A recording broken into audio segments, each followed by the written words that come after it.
ಕ್ಯಾಪ್ಟನ್ನನ ತಂದೆ ಒಬ್ಬ ದೊಡ್ಡ ಭಕ್ತ. ಆಂಗ್ಲ ಸೈನ್ಯದಲ್ಲಿ ಸುಬೇದಾರನಾಗಿದ್ದ. ರಣರಂಗದಲ್ಲಿಯೂ ಸಕಾಲಕ್ಕೆ ಸರಿಯಾಗಿ ಪೂಜೆ ಮಾಡುತ್ತಿದ್ದನಂತೆ. ಒಂದು ಕೈಯಿಂದ ಶಿವಪೂಜೆಯನ್ನು ಮಾಡುತ್ತಾ ಇನ್ನೊಂದರಿಂದ ಕತ್ತಿ ಬಂದೂಕುಗಳನ್ನು ಹಿಡಿದು ಯುದ್ಧ ಮಾಡುತ್ತಿದ್ದನಂತೆ ಮಾಸ್ಟರಿಗೆ. ಆದರೆ ಕ್ಯಾಪ್ಟನ್ ಹಗಲೂ ಇರಲು ಪ್ರಾಪಂಚಿಕ ಕೆಲಸ ಕಾರ್ಯಗಳಲ್ಲಿ ತೊಡಗಿರುತ್ತಾನೆ.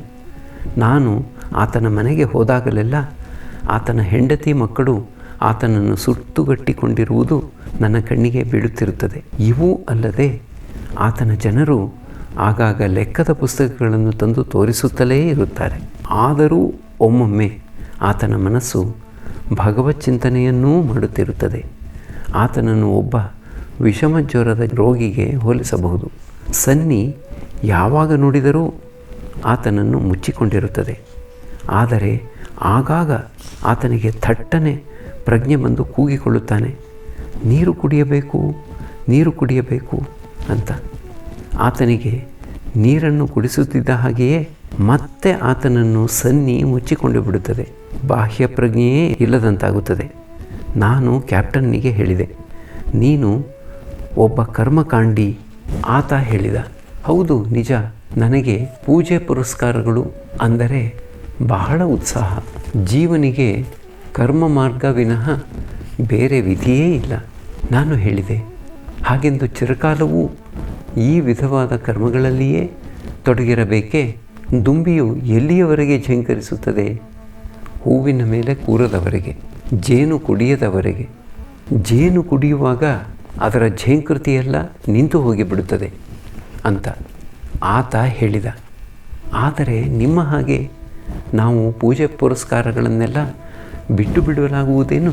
ಆದಾಗ್ಯೂ ಆತನ ಮಾತಿನಲ್ಲಿ ಒಂದು ಸ್ಥಿಮಿತ ಎಂಬುದೂ ಇಲ್ಲ. ಆತನು ಕೆಲವು ವೇಳೆ ಇದೆಲ್ಲ ಜಡ ಎಂದು, ಇನ್ನೂ ಕೆಲವು ವೇಳೆ ಇದೆಲ್ಲ ಚೈತನ್ಯ ಎಂದು ಹೇಳುತ್ತಾನೆ. ನಾನು ಹೇಳುತ್ತೇನೆ, ಜಡ ಎಂಬತಕ್ಕದ್ದು ಎಲ್ಲಿದೆ? ಎಲ್ಲವೂ ಚೈತನ್ಯವೇ. ಪೂರ್ಣನ ಯೋಗಕ್ಷೇಮದ ಸಂಬಂಧವಾಗಿ ಪರಮಹಂಸರು ಮಾಸ್ಟರನ್ನು ಕೇಳುತ್ತಿದ್ದಾರೆ. ಶ್ರೀರಾಮಕೃಷ್ಣರು, ನಾನು ಇನ್ನೊಮ್ಮೆ ಪೂರ್ಣನನ್ನು ನೋಡಲು ಸಾಧ್ಯವಾದರೆ ಆತನಿಗಾಗಿ ನನಗಿರುವ ವ್ಯಾಕುಲತೆ ಸ್ವಲ್ಪ ಕಡಿಮೆಯಾಗುತ್ತದೆ. ಆತನೆಷ್ಟು ಚತುರ, ನನ್ನ ಮೇಲೆ ಆತನಿಗೆ ಬಹಳ ಪ್ರೀತಿ. ಆತ ಹೇಳುತ್ತಾನೆ, ನಿಮ್ಮನ್ನು ನೋಡಬೇಕೆಂದು ನನ್ನ ಹೃದಯ ಸುಮ್ಮನೆ ತಲ್ಲಣಿಸುತ್ತಿರುತ್ತದೆ. ಮಾಸ್ಟರಿಗೆ, ಆತನ ಮನೆಯವರು ಆತನನ್ನು ನಿನ್ನ ಸ್ಕೂಲಿನಿಂದ ಬಿಡಿಸಿಬಿಟ್ಟಿದ್ದಾರೆ. ಅದರಿಂದ ನಿನಗೇನಾದರೂ ತೊಂದರೆಯಾಗಬಹುದೇ? ಮಾಸ್ಟರ್, ನನ್ನ ದೆಸೆಯಿಂದ ಆತನ ಮನೆಯವರು ಪೂರ್ಣನನ್ನು ನಮ್ಮ ಸ್ಕೂಲಿಗೆ ಕಳುಹಿಸುತ್ತಿಲ್ಲ ಅಂತ ಒಂದು ಪಕ್ಷ ವಿದ್ಯಾಸಾಗರನೇನಾದರೂ ನನ್ನನ್ನು ಆಕ್ಷೇಪಿಸುವುದಾದರೆ ನಾನು ಆತನಿಗೆ ಸರಿಯಾದ ಉತ್ತರ ಕೊಡಬಲ್ಲೆ. ಶ್ರೀರಾಮಕೃಷ್ಣರು, ನಿನ್ನ ಉತ್ತರವೇನು? ಮಾಸ್ಟರ್, ಉತ್ತರ ಕೊಡುತ್ತೇನೆ.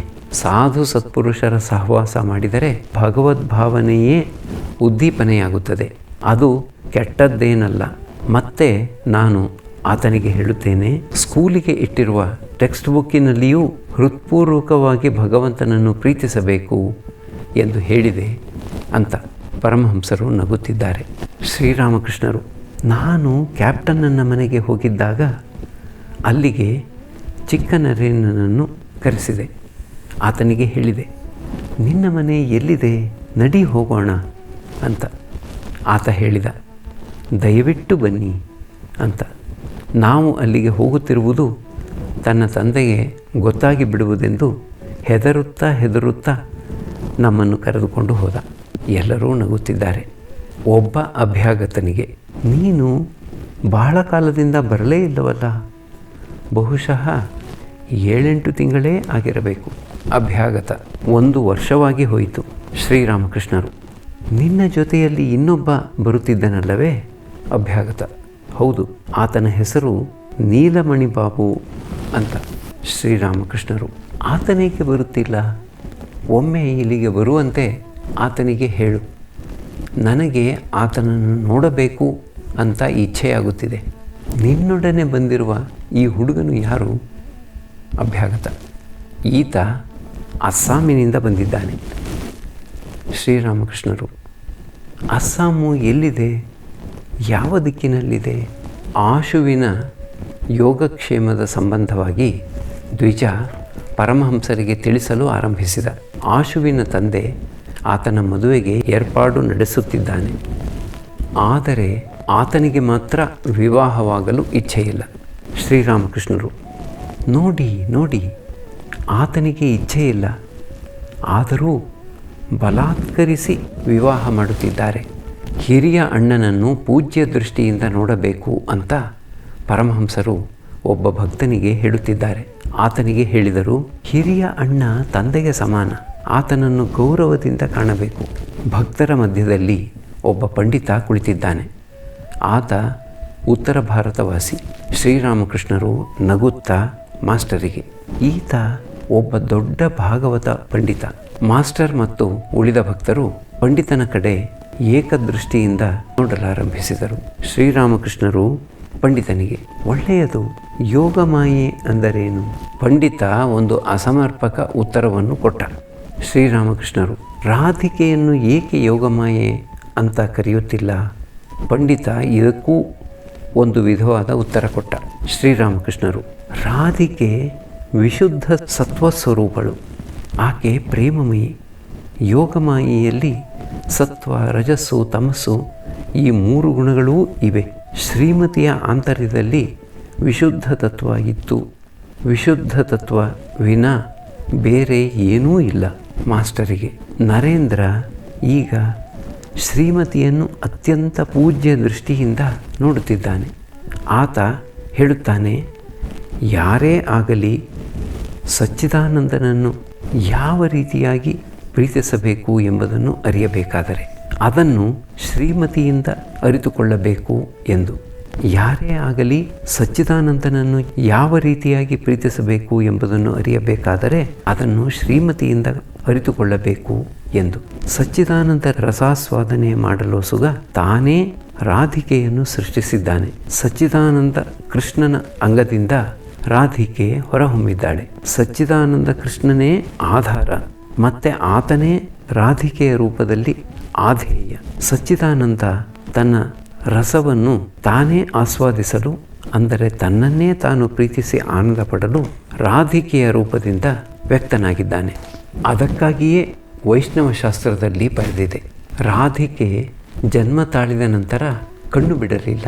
ಇದರ ಇಂಗಿತ ಆಕೆಗೆ ಬೇರೆ ಯಾವ ಮನುಷ್ಯನನ್ನೂ ನೋಡಲು ಇಚ್ಛೆಯಾಗಲಿಲ್ಲ ಅಂತ. ಯಶೋದೆ ಕಂಕುಳಲ್ಲಿ ಶ್ರೀಕೃಷ್ಣನನ್ನು ಎತ್ತಿಕೊಂಡು ರಾಧಿಕೆಯನ್ನು ನೋಡಲು ಬಂದಾಗ ಮಾತ್ರ ಶ್ರೀಕೃಷ್ಣನ ದರ್ಶನ ಪಡೆಯಲು ರಾಧಿಕೆ ಕಣ್ಣು ತೆರೆದಳು. ಶ್ರೀಕೃಷ್ಣ ಆಟವಾಡುತ್ತಾ ಹೋಗಿ ರಾಧಿಕೆಯ ಕಣ್ಣನ್ನು ಮುಟ್ಟಿದ. ಅಸ್ಸಾಮಿನ ಹುಡುಗನಿಗೆ, ಎಳೆ ಮಕ್ಕಳು ಪರಸ್ಪರ ಕಣ್ಣು ಮುಟ್ಟುವುದನ್ನು ನೀನು ನೋಡಿಲ್ಲವೇನು? ಪಂಡಿತ ಪರಮಹಂಸರಿಂದ ಬೀಳ್ಕೊಳ್ಳಲು ಉದ್ಯುಕ್ತನಾಗಿದ್ದಾನೆ. ಪಂಡಿತ, ನಾನು ಮನೆಗೆ ಹೋಗುತ್ತೇನೆ. ಶ್ರೀರಾಮಕೃಷ್ಣರು ಪ್ರೀತಿಯಿಂದ, ಏನಾದರೂ ಸ್ವಲ್ಪ ಸಂಪಾದನೆ ಆಯಿತೇ? ಪಂಡಿತ, ಧಾರಣೆ ಮಾಸಿ ಇಳಿದು ಹೋಗಿಬಿಟ್ಟಿದೆ, ಏನೂ ದೊರೆಯಲಿಲ್ಲ. ಕೆಲವು ನಿಮಿಷಗಳ ಬಳಿಕ ಪರಮಹಂಸರಿಗೆ ಪಂಡಿತ ಪ್ರಣಾಮ ಮಾಡಿ ಅವರಿಂದ ಬೀಳ್ಕೊಂಡ. ಶ್ರೀರಾಮಕೃಷ್ಣರು ಮಾಸ್ಟರಿಗೆ, ಯುವಕರಿಗೂ ಸಂಸಾರಿಗಳಿಗೂ ಇರುವ ಅಂತರವನ್ನು ನೀನೇ ನೋಡು. ಈ ಪಂಡಿತ ಹಗಲೂ ಇರಲು ದುಡ್ಡು ಅನ್ನುತ್ತಲೇ ಇರುತ್ತಾನೆ. ಹೊಟ್ಟೆಗಾಗಿ ಕಲ್ಕತ್ತಕ್ಕೆ ಬಂದಿದ್ದಾನೆ. ಇಲ್ಲದೆ ಇದ್ದರೆ ಈತನ ಮನೆಯವರ ಹೊಟ್ಟೆ ತಾಳ ಹಾಕಬೇಕಾಗುತ್ತದೆ. ಅದಕ್ಕಾಗಿ ಈತ ಹಾಗೂ ಹೀಗೂ ಮಾಡಿ ಸಂಪಾದಿಸಬೇಕಾಗುತ್ತದೆ. ಮನಸ್ಸನ್ನು ಏಕಾಗ್ರ ಮಾಡಿ ಭಗವತ್ ಚಿಂತನೆ ಮಾಡುವುದಕ್ಕೆ ಈತನಿಗೆ ಸಮಯವೆಲ್ಲಿ? ಆದರೆ ಯುವಕರ ಹೃದಯವನ್ನು ಕಾಮಕಾಂಚನ ಇನ್ನೂ ಸ್ಪರ್ಶ ಮಾಡಿಲ್ಲ. ಇಚ್ಛೆಪಟ್ಟರೆ ಅವರು ಭಗವಂತನ ಕಡೆಗೆ ಮನಸ್ಸು ತಿರುಗಿಸಬಲ್ಲರು. ಯುವಕರಿಗೆ ಪ್ರಾಪಂಚಿಕರ ಸಹವಾಸ ರುಚಿಸದು. ರಾಖಾಲ ಆಗಾಗ ಹೇಳುತ್ತಿದ್ದ, ಪ್ರಾಪಂಚಿಕರನ್ನು ನೋಡಿದೊಡನೆಯೇ ನನಗೆ ಒಂದು ವಿಧವಾದ ಭಯ ಉಂಟಾಗುತ್ತದೆ. ನನಗೆ ಮೊದಲು ಆಧ್ಯಾತ್ಮಿಕ ಅನುಭವಗಳು ಆಗಲು ಆರಂಭವಾದಾಗ ಪ್ರಾಪಂಚಿಕರು ನನ್ನನ್ನು ನೋಡಲು ಬಂದರು ಅಂದರೆ ಇಡುಕಿ ಬಾಗಿಲು ಹಾಕಿ ಒಳಗೆ ಕುಳಿತು ಬಿಡುತ್ತಿದ್ದೆ. ನನ್ನ ಬಾಲ್ಯದಲ್ಲಿ ನಾನು ಕಾಮಾರಪುಕೂರಿನಲ್ಲಿದ್ದಾಗ ಜೊತೆಗಾರ ರಾಮಮಲ್ಲಿಕನನ್ನು ಬಹಳವಾಗಿ ಪ್ರೀತಿಸುತ್ತಿದ್ದೆ. ಆದರೆ ಕೆಲವು ವರ್ಷಗಳ ನಂತರ ಆತ ಇಲ್ಲಿಗೆ ಬಂದಾಗ ಆತನನ್ನು ಸ್ಪರ್ಶಿಸಲು ನನಗಾಗಲಿಲ್ಲ. ನಾವಿಬ್ಬರೂ ಬಾಲ್ಯದಲ್ಲಿ ಒಬ್ಬರಿಗೊಬ್ಬರು ಅಚ್ಚುಮೆಚ್ಚಿನ ಸ್ನೇಹಿತರಾಗಿದ್ದೆವು. ಹಗಲು ಇರಳು ಒಟ್ಟಿಗೆ ಇರುತ್ತಿದ್ದವು. ಆಗ ನಮಗೆ 16-17 ವಯಸ್ಸು. ಜನ ಹೇಳುತ್ತಿದ್ದರು, ಇವರಿಬ್ಬರಲ್ಲಿ ಒಬ್ಬ ಹೆಂಗಸಾಗಿದ್ದರೆ ಇಬ್ಬರಿಗೂ ವಿವಾಹವಾಗಿ ಬಿಡುತ್ತಿತ್ತು ಅಂತ. ಇಬ್ಬರೂ ಅವನ ಮನೆಯಲ್ಲಿಯೇ ಆಟವಾಡುತ್ತಿದ್ದೆವು. ಆಗ ನಡೆದುದೆಲ್ಲ ನನಗೆ ಚೆನ್ನಾಗಿ ಜ್ಞಾಪಕದಲ್ಲಿದೆ. ಆತನ ಬಂಧುಗಳು ಪಲ್ಲಕ್ಕಿಯಲ್ಲಿ ಕುಳಿತು ಬರುತ್ತಿದ್ದರು. ಅದನ್ನು ಹೊತ್ತು ಬರುತ್ತಿದ್ದವರು ಓಹೋ ಓಹೋ ಎಂದು ಕೂಗುತ್ತಾ ಮುಂದುವರಿಯುತ್ತಿದ್ದರು. ರಾಮ ಮಲ್ಲಿಕನನ್ನು ನೋಡಬೇಕೆಂದು ಅನೇಕ ವೇಳೆ ಜನರ ಕೈಯಲ್ಲಿ ಹೇಳಿ ಕಳುಹಿಸಿದ್ದೆ. ಈಗ ಆತ ಚಾಣಕ್ ಎಂಬ ಊರಿನಲ್ಲಿ ಅಂಗಡಿ ಇಟ್ಟಿದ್ದಾನೆ. ಅಂದು ಇಲ್ಲಿಗೆ ಬಂದು 2 ದಿನ ಇದ್ದು ಹೋದ. ರಾಮ ಮಲ್ಲಿಕ ನನಗೆ ಹೇಳಿದ, ನಮಗೆ ಮಕ್ಕಳಾಗಲಿಲ್ಲ. ನನ್ನ ಅಣ್ಣನ ಮಗನನ್ನು ದತ್ತು ತೆಗೆದುಕೊಂಡಿದ್ದೆ. ಆತನೂ ಸತ್ತು ಹೋಗಿಬಿಟ್ಟ.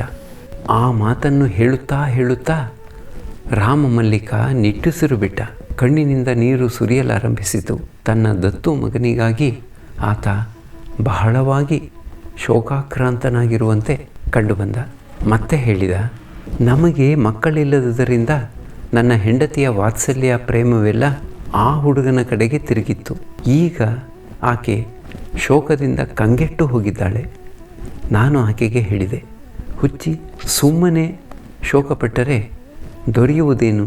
ಕಾಶಿ ಯಾತ್ರೆ ಮಾಡಿಕೊಂಡು ಬರುವೆಯಾ ಅಂತ. ನೋಡು, ತನ್ನ ಹೆಂಡತಿಯನ್ನು ಆತ ಹುಚ್ಚಿ ಎಂದು ಸಂಬೋಧಿಸಿದ. ಆತ ದುಃಖದಿಂದ ಕರಗಿ ನೀರಾಗಿ ಹೋಗಿದ್ದಾನೆ.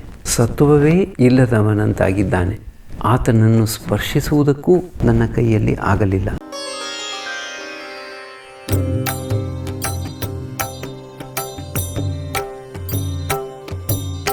ಶ್ರೀರಾಮ ಕೃಷ್ಣ ಮಂಗಲಕಾರಿ, ಶ್ರೀರಾಮ ಕೃಷ್ಣ ಮಂಗಲಕಾರಿ, ಶ್ರೀರಾಮ ಕೃಷ್ಣ ಮಂಗಲಕಾರಿ, ಶ್ರೀರಾಮ ಕೃಷ್ಣ ಮಂಗಲಕಾರಿ.